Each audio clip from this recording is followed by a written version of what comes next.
Hey everyone, so the beauty community is buzzing with excitement. I couldn't stop myself over this new palette from Urban Decay. That is right, we are talking about the Naked Honey palette, and I have a few things to say about that. Go figure. So let's keep on watching. I'll show you how I got this, and I will let you know if I think you should pay $49 for this baby. Let's go. A few weeks ago, I got a lovely PR package from Urban Decay, and it included this lovely palette, their newest release, the Urban Decay Naked Honey palette.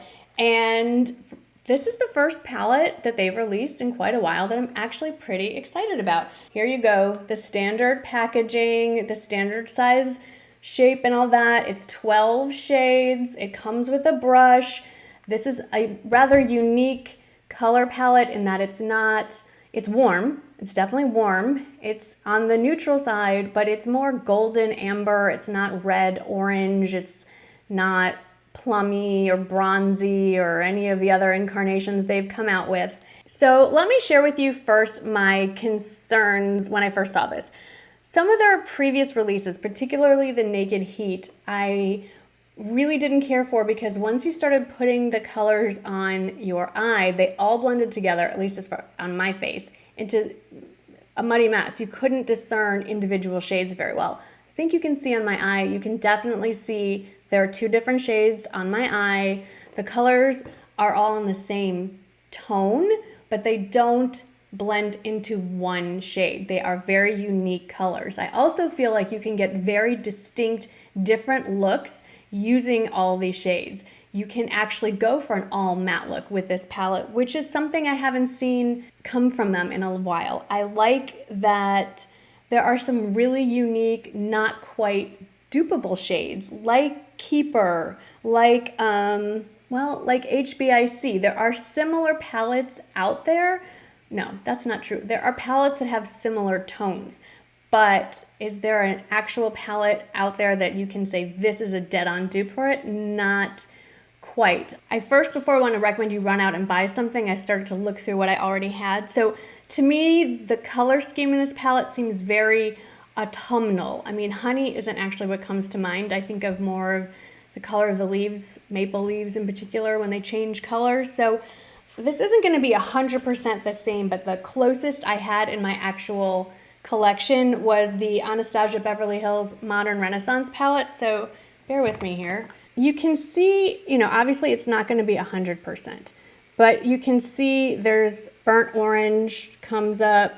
Obviously there's some more red tones in the Modern Renaissance, but there are those more goldeny amber shades and warmer browns in the Modern Renaissance that can duplicate some of those looks, or you can get close without running out and buying a whole new palette.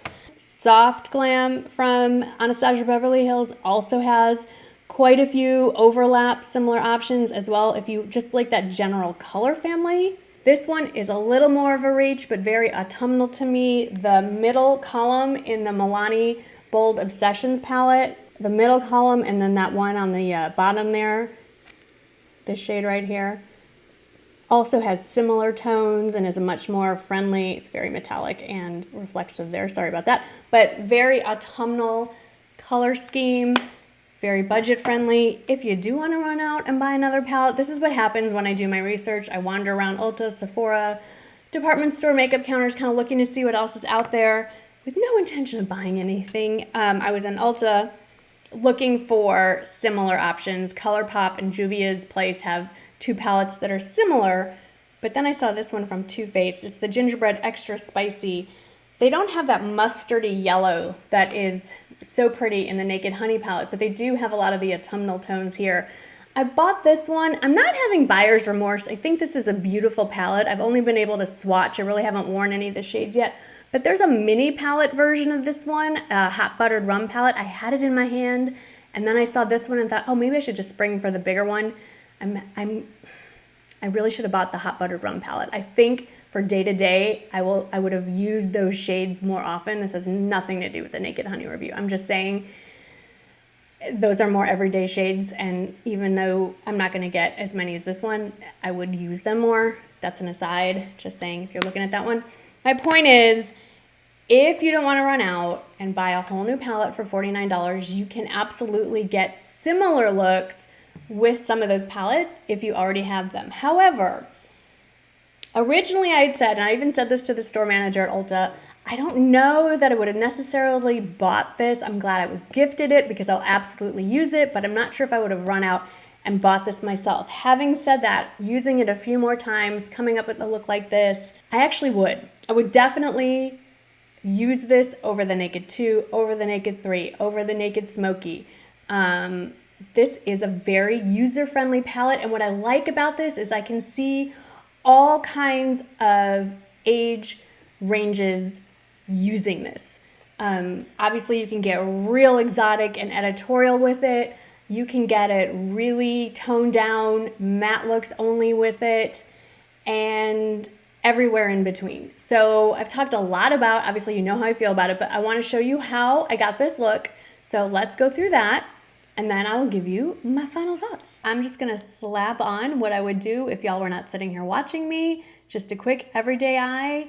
I could easily do a few more different looks with this, and I probably will do it and put it up on Facebook. So make sure you're following me over on the MsGoldgirl Facebook page. I'll put it over here and down there. So I'm gonna start with putting Sweet in my crease with a fluffy brush. This is a BK Beauty brush, and not being too terribly precise, just kind of slapping it in there back and forth. I am gonna run that with a smaller kind of smudger brush underneath my eye as well. The one shade I feel this palette is missing is a very light shimmer shade. I would love to see that. Obviously, they're not going to recreate this palette. And if you want a real soft everyday look, I would have put something like that all over my lid and called it a day. They don't have that. What I am going to take is the next best thing, which is HBIC with my finger. That'll kind of soften it up a little bit. And then lightly press that all over the lid.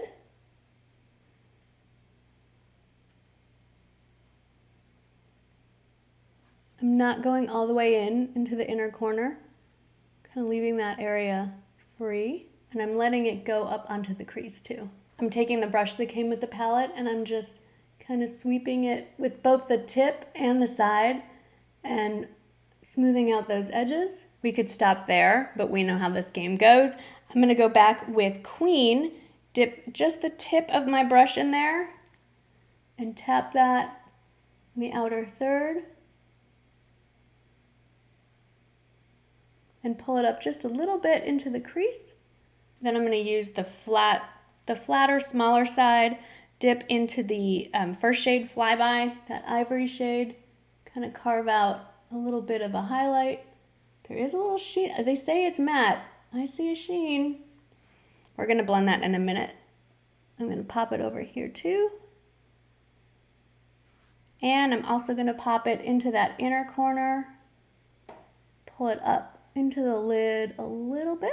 Then I'm going to go back with a fluffy brush, kind of take some of that intensity down a little bit. That's it. That's all I'm going to use. I know I could keep piling on colors. It's taking a lot of self-control not to reach for Sting, that dark brown one, and you deepen up the crease. But I want to show you that you don't have to pile a lot on to go for what looks like a lot more than what I have on. I'm going to finish the look. I'm actually grabbing an Urban Decay pencil that I think goes really well with these colors. It is the 24/7 Glide On in the shade Double Life. I'm gonna just drag that along the upper lash line.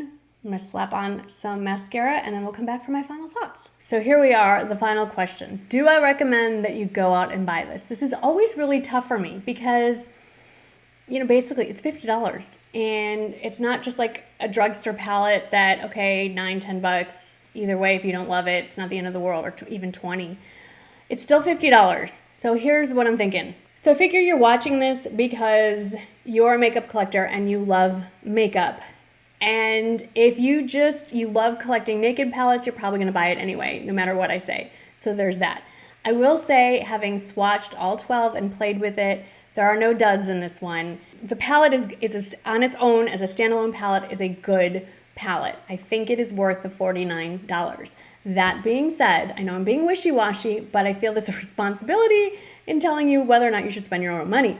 If you already own all these palettes that I just showed you, and you're just like, if you're on the fence, if you don't generally like wearing these shades, then you can skip this one. I don't think you're gonna miss, you're not, it's not gonna be the end of the world if you miss out on this one. That being said, you will not be disappointed either way. How's that for a completely on the fence recommendation? It's great. If you get it, I don't think you're gonna be disappointed. If you don't get it, you're not missing out on the best palette that has ever lived. There you go. There's my complete non-answer for you. I like it. I'm glad I got it. And there you go. If you would like to hear more about the extra spicy palette that I happened to pick up while learning about the Naked Honey palette, let me know. Let me know if you think I should also get the Hot Buttered Rum palette. If there's any other palettes that you're interested in me picking up and doing a review on, let me know. If you're not following me over on Facebook, it's a little bit easier to get some videos up over there in addition, so I'm not blowing up the YouTube channel with lots of tutorials over here. So we're gonna do a little bit of balance and put some over there as well, trying that out, see how it goes. It's kind of fun to experiment with different mediums. Thank you for subscribing. I'm thanking you in advance if you haven't done so already. Let me know if you've already picked this up, and if this review has swayed you one way or another. I would like to know your thoughts. Leave them in the comments below, and I will see you in the next video. Bye.